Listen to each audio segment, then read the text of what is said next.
কে এনেছে এই জানোয়ারটাকে?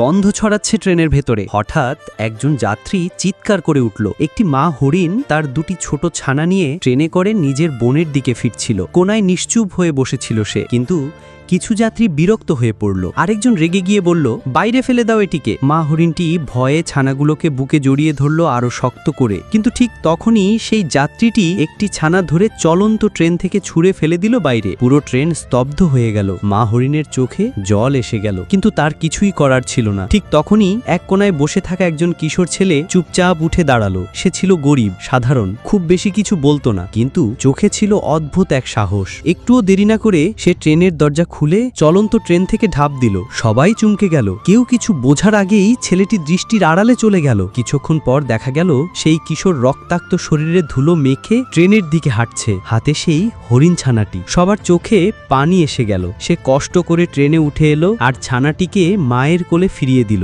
কিন্তু এই অসাধারণ সাহসিকতার জন্য কেউ ধন্যবাদ দিল না, কেউ লাইক করলো না, কেউ সাবস্ক্রাইব করল।